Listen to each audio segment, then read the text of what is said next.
Hey everybody, Arthur here with another unboxing video. Today we got Toy Biz Marvel Legends Doctor Strange, and this is from the Galactis series. And he comes in this typical bubble.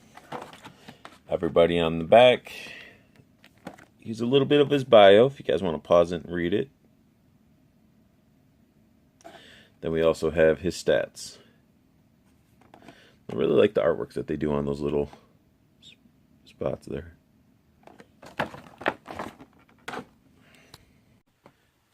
This Strange figure is phenomenal. I didn't own a comic accurate Doctor Strange. I had the Marvel Cinematic Universe Doctor Strange, as you guys probably have seen the review, a few videos back. And I passed up on the Hasbro Legends one that was a little bit more comic accurate, but it wasn't comic accurate like this. The figure does come with the other arm, the right arm of Galactis. And he does come with a comic that has a lot of Doctor Strange information from, I think it's 1960s, 63 or something like that, way before I was born. And you can really tell by the art style and everything, which I dig it. But getting into this figure, he does come with the cloak of levitation, and it's awesome. It is so cool. And it can come off the figure, but just sort of looking at it, how it sits on the figure, I just wanted to give you a full, as the figure's wanting to tip forward now, just give you the full idea of just the love and detail they put into this. And it is made out of that whoopee cushion, soft rubber. You know what, I'm just going to take it off. Like I said, stand him back up.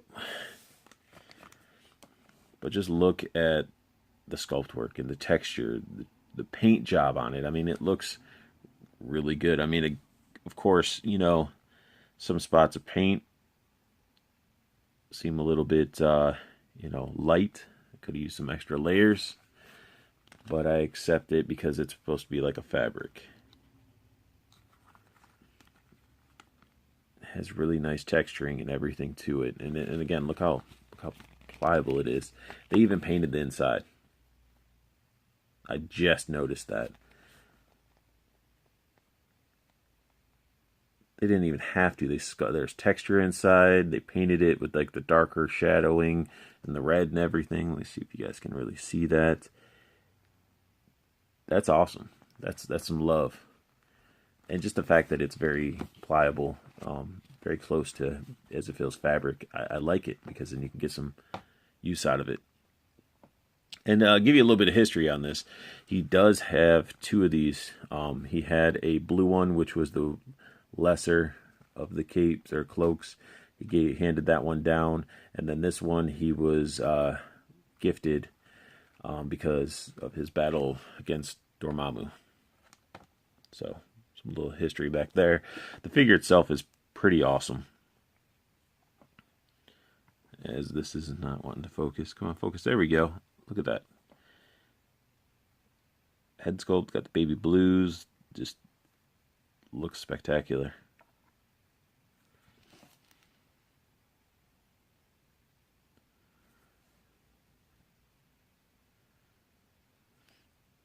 He does get,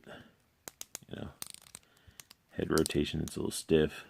He can look up and he can look down quite a ways. But the bad thing is when he looks up, I don't know why they didn't just paint that or do something with it. He does have his nice sculpted clothing, giving it that nice, it's just draped all over. This thing is just sculpted phenomenally. Love how it's all tucked into the gloves. The gloves are on point. Here's that full rotation of the arms. Bicep swivel, double jointed elbows. It does have the glove rotation, which is all hidden really nicely. There goes the comic as I just knocked it over. He does have the wrist bend right there, and he does have finger bends. It's the center fingers, but I'm not really going to bend them. I'm just going to leave them because I'm afraid once I start bending them, paint's going to get messed up and stuff, which, I mean, they're already pre-positioned pretty well. I don't need to really bend those middle fingers at all.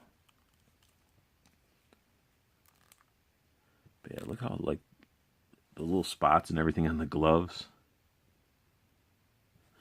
It looks awesome. Let me put his hands up so you can really take a look at that body there.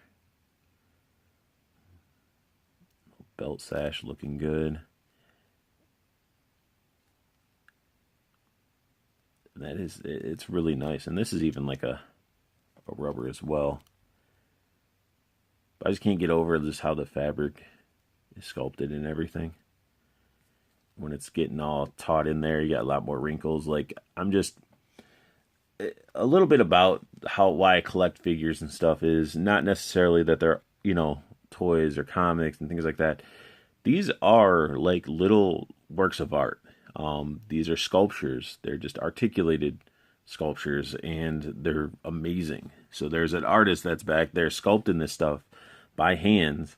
Now I think they probably do it on computers or whatnot, but I mean, these ones, I mean, they're having to sculpt it, and it's awesome. He does have waist rotation as well. No crunch at all, which I guess is not really needed. Would have been nice.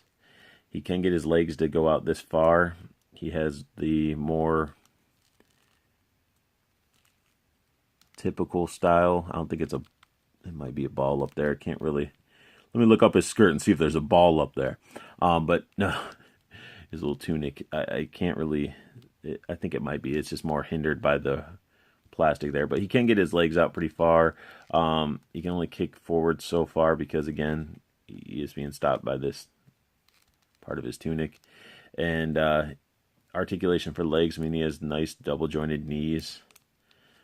He does have the calf swivel, which, you know, besides a little bit of an overhang and stuff like that, is acceptable because it's all like one smooth piece, which I don't understand why they didn't give him some boots or something. He does have ankle bend, toe bend, and I don't know if there's any ankle pivot in there. Doesn't seem like it. And I'm not going to force it because I learned my lesson with my Deathlock figure as I broke his arm off, unfortunately.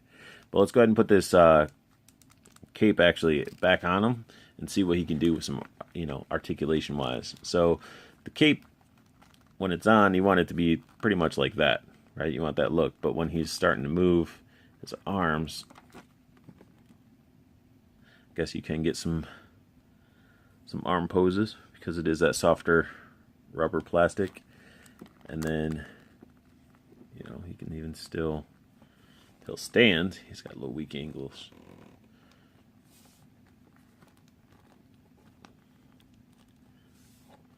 Yep, his ankles are just wanting to bend. Get this leg out.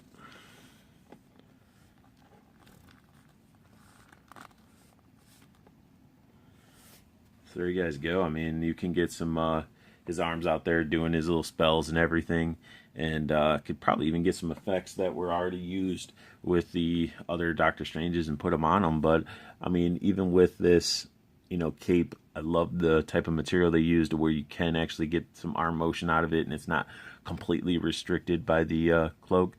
And yeah, I mean, it's pretty awesome. I'm glad I have this figure. I'm glad I have a comic accurate Strange, because this is how Doctor Strange always looked to me before the movie, before any games and stuff like that. And I know there was a variant version which gave him like a weird, like fully blue, smooth face. Not too familiar with it. I just remember seeing it from Ultimate Marvel vs. Capcom 3 as a costume choice for him. But this is my review, unboxing of Toy Biz Doctor Strange. I really hope that you guys like the review. If you did, add a like, subscribe if you want to see more. Good luck hunting, keep on collecting, and have a beautiful day.